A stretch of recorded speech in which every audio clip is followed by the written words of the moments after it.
Hello, and welcome to this week's midweek mini lesson. This is probably going to be the strangest breakup of verses that we've done to this point. We are doing Ephesians 5:21 through Ephesians 6:9.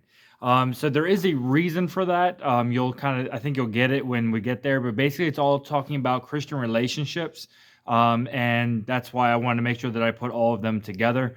So anyway, here we go. Ephesians 5, starting in verse 21, says, "Submit to one another out of reverence for Christ. Wives, submit to your husbands as to the Lord. For the husband is the head of the wife, as Christ is the head of the church, his body, of which he is the Savior. Now, as the church submits to Christ, so also wives should submit to their husbands in everything.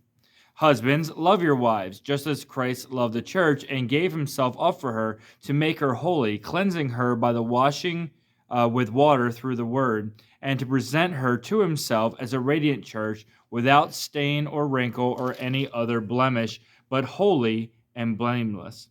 In this way, husbands ought to love their wives as their own bodies. He who loves his wife loves himself. After all, no one has ever hated his own body, but he feeds and cares for it, just as Christ does to his church.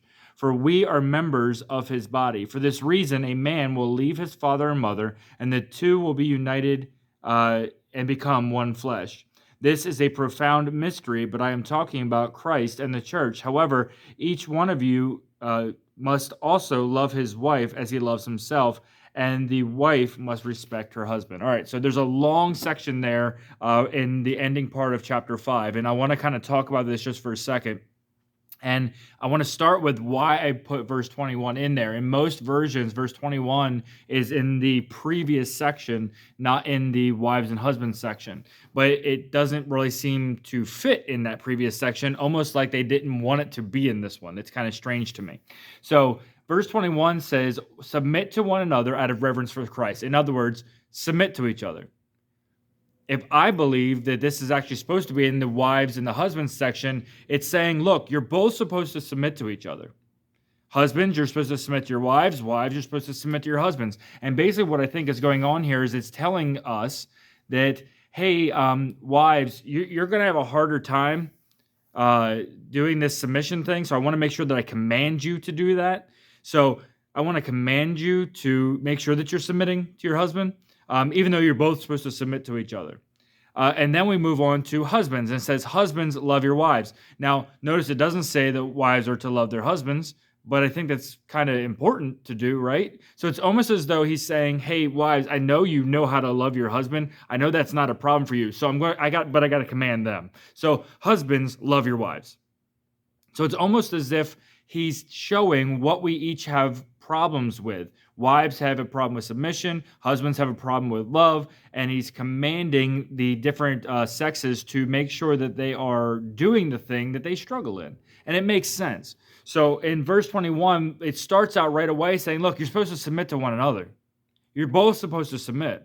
So from the very beginning, he says, submit to one another. Then he goes into, wives, submit to your husbands. Husbands, love your wives, right? So I think it's really interesting to show that. And then it all relates it back to that this is actually about Christ and the church.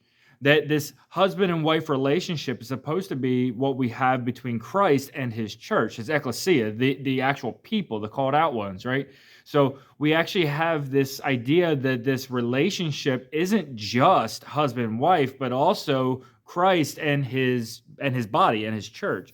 And it basically says, look, the two are united. They're one.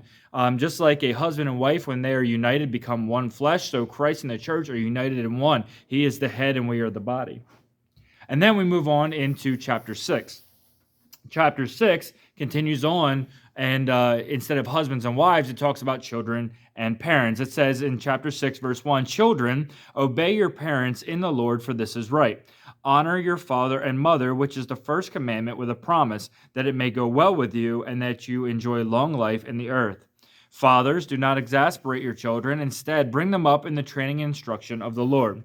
Now, this right here talks about two separate things. It's talking to children to obey their parents, and also to fathers to not exasperate their children. Notice also it doesn't say mothers don't exasperate their children. I think that's basically just like in the previous section, something that just generally didn't happen. So they didn't think that it was necessary to make that distinction, but they wanted to make sure, hey, dads, make sure you're not kind of going overboard here. So I thought that was really interesting. But then it also says, in the same thing for fathers, it says, don't exasperate your children, but instead bring them up in the training and instruction of the Lord. He's given them a very specific point for fathers that is a role that you need to be doing. And perhaps, again, it's because they weren't doing that in the past. And I mean, if you look in today's culture, we're definitely not doing that now. So it's a command for us to make sure that we are doing it. Again, it's not a command for the mothers, but that doesn't mean that they don't do it. It's just that generally they do. They are the ones that do that. Look in any church, you're talking 60 to 70 to 80% of the church is filled with women in comparison to the alternative. So husbands, and fathers, we needed that command. We need to be commanded to do that because it wasn't something that was coming naturally. Then it moves into verse 5 through 9, our last little section here about slaves and masters. It says, slaves, obey your earthly masters with respect and fear and with sincerity of heart, just as you would obey Christ. Obey them not only to win their favor when their eye is on you, but like slaves of Christ, doing the will of God from your heart. Serve wholeheartedly as if you were serving the Lord, not men, because you know that the Lord will reward those for whatever good he does, whether he is a slave or free. And masters, treat your slaves in the same way. Do not threaten them, since you know that he who is both their master and yours is in heaven, and there is no favoritism with him. So again, it talks here is in the slave and master heading, and that was literally slave and master at that point. And that they had slaves that were underneath people. But again, the idea of slavery was never God instituted. Back in Genesis, you have the creation of man, and man was put over dominion of all the animals, all the plants, everything that was created, and then Eve was made. He was never given dominion over people. So for this is something that slavery was never something that God intended, that he never wanted it to occur. But he said, hey, look, you have them already. You have slaves and you have masters. Slaves, make sure you're respecting your masters just like you would for anybody else.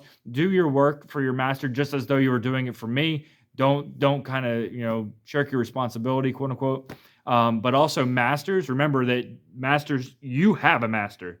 And it's the same master that your slaves have. And if you disrespect your slave, that you're going to have other problems with God. So it's really interesting that way. But you could also take this and turn it into employer and employee as well. And it kind of still works the same way. Look, employers, make sure you're treating your employees well. And employees, make sure that you're working hard for your employer. Don't shirk your responsibilities just because they're not watching.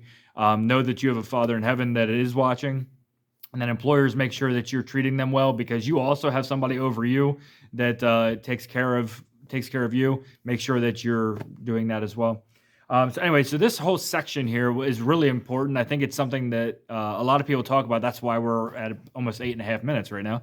But it's all about Christian relationships. And it starts, again, in the family with the actual marriage of the two becoming one. And then it goes beyond that and talks about children. And then it goes beyond that and says this is how you relate in society with the slave and masters and employers and employees and stuff like that. So you can kind of see how it starts with that solid foundation of marriage and then kind of expands beyond that. And again, most of these things, if not all of these things, can be used in every scenario. So it's very much as Jesus said.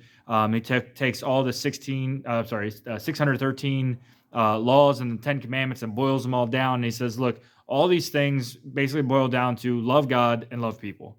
So love God with all your heart, soul, mind, and strength, and love your neighbor as yourself. If you do that, you fulfill the whole law. So I think that's kind of the goal of what he's saying here. He's just giving practical examples. Well, I hope you enjoyed this week's midweek mini lesson, and I will see you next week. Bye.